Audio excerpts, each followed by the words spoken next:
Lutter contre l'explosion du racisme anti-blanc et du racisme anti-français. Je pense qu'il est un racisme dont on ne parle pas et qui est une grande souffrance pour beaucoup de nos compatriotes dont la peau est blanche. Ça fait des années que le racisme anti-blanc est nié. Le racisme anti-blanc n'existe pas pour les sciences sociales. Ça n'a pas de sens.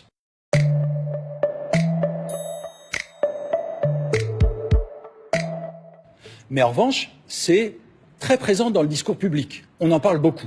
Il y a donc un écart entre ce que racontent les disciplines scientifiques et ce dont on parle dans le débat public. Mais bien sûr, il peut y avoir des insultes, il peut y avoir des agressions. Est-ce qu'on a besoin d'appeler ça du racisme, quand bien même on me dirait sale blanc? Les sciences sociales, de ce point de vue, sont très attentives à dire si on commence à reprendre à son compte le discours de l'extrême droite, qui nous dit que, au fond, tous les racismes, ça se vaut, eh bien, on est en train de nier la réalité de l'expérience d'une partie importante de nos concitoyens et de nos concitoyennes, et dire que, au fond, traiter de sale blanc ou traiter de sale noir, c'est la même chose, c'est faire comme si, quand on dit sale blanc, ça résonnait avec toute une histoire, avec toute une expérience sociale ordinaire et avec tous les discours politiques. Je n'entends pas de discours politique anti-blanc.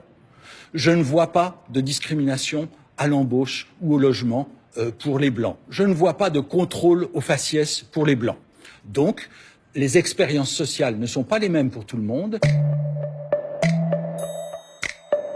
Ce que fait la justice, c'est qu'elle dit c'est une circonstance aggravante. Mais elle le fait depuis quand? Depuis 2014, pour la première fois. Et elle l'a fait à 2 occasions. Alors pourquoi la justice dit-elle autre chose à partir des mêmes lois? Eh bien parce qu'il y a un contexte.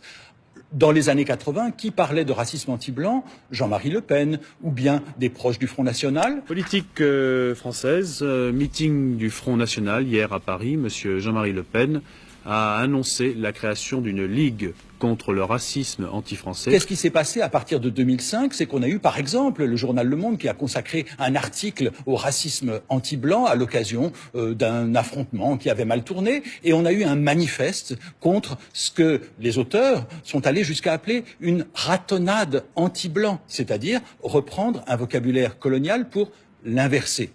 Donc, il y a ce contexte qui a pris de l'importance dans les années 2010, avec non seulement des personnalités politiques, comme Jean-François Copé, qui parlent de racisme anti-blanc, mais aussi des associations antiracistes, où en particulier la LICRA, va jouer un rôle important pour dire, après tout, on ne veut pas savoir la couleur des gens quand on se bat contre le racisme.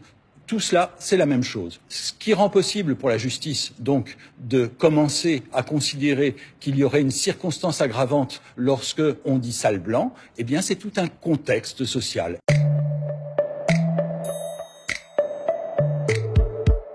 Être minoritaire, c'est pas seulement une question statistique. C'est pas combien il y en a. C'est des rapports de pouvoir. Même si je suis dans un quartier où je suis le seul blanc, ça ne veut pas dire que je vis en dehors de la société. Or, je vis dans une société où, si je regarde par exemple la liste des présidents de la République, le visage des ministres, eh bien, je n'ai pas l'impression que les Blancs soient aujourd'hui une minorité, non seulement en termes statistiques, mais aussi en termes politiques. Qu'il soit parfois compliqué d'être minoritaire dans un quartier, bien sûr, mais est-ce que c'est ça le véritable problème ou est-ce que c'est le déclassement social que peut représenter le fait d'être mélangé aux plus pauvres des plus pauvres? Aujourd'hui, en France, l'expérience minoritaire, eh bien, c'est une réalité. Il y a des gens qui risquent plus que d'autres, face à l'emploi, face au logement, face à la police. Eh bien, on peut appeler ça une agression.